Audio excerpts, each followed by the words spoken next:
Tomorrow is World Suicide Prevention Day, and it's a chance to talk about what resources are available right here in Las Vegas. It's so important. September also happens to be World Suicide Prevention Month. Joining us this morning is Maisha Wilson. She's the COO of FirstMed Health and Wellness here in the Valley. Hi, Maisha. Great to see you. Good to see you too. Good morning. This is such an important topic, and man, has this come to the forefront throughout the pandemic. No, absolutely. You know, it's important to talk about World Suicide Prevention Month, World Suicide Prevention Day, especially now as we're coming out of the pandemic.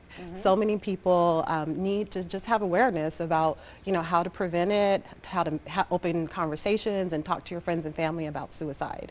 Yeah, tell me a little bit what you've seen, because I feel like, of course, the past couple of years, thankfully, I feel like mental health is being talked about more and more, thank goodness, but I feel like a lot of people have been going through it and they need these resources. So what have you seen just because of the past couple of years? Yeah, you know, there is a stigma around talking about suicide, about talking about mental health, and so what we found at FirstMed Health and Wellness is that over the last 3 years, so many more people have opened up to talk about their struggles, you know, triggers. That's a kind of a buzzword. Oh, I'm triggered right now. So we have a lot of people that are talking about it, a lot of people that have come to our organization for help in their mental health. You know, suicide is the leading cause of death in young people 10 to 14. And so not a lot of people know that. Part of it is because they are feeling isolated, they are feeling hopeless, and so that's why we want to make sure that we're bringing awareness to suicide and preventing it. Another thing is that we kind of feel like we shouldn't talk about it, right? Because if we talk about it, then they'll do it. No, talk about it because they want someone to reach out to them to kind of help them find resources and just to feel heard. Yes. I mean, all of us, even those that are not at risk of committing suicide, you know, currently have experienced just so much stress, so much kind of a lack of hope, you know, during this time. It's really, really been difficult.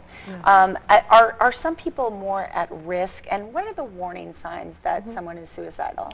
Yeah, so definitely there are certain groups that are more at risk. You know, when we look at the LGBTQ community, because of isolation or not feeling like they're alone, they don't have a support group, there is high amount of suicides and mental health issues that are located in that group.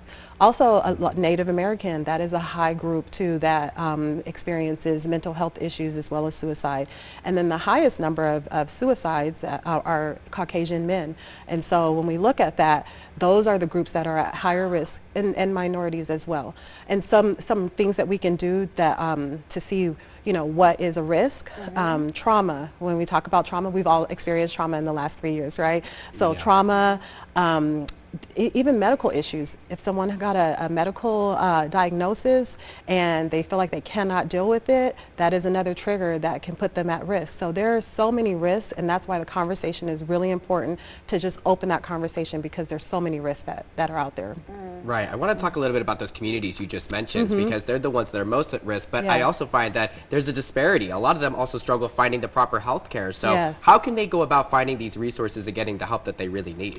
Yeah, you know, FirstMed Health and Wellness, we do 3 things. We do medical care, we do therapy, and we do psychiatry. So it's amazing because our patients can come, if they're a medical patient and they talk about their mental health, then we can set them up with a therapist.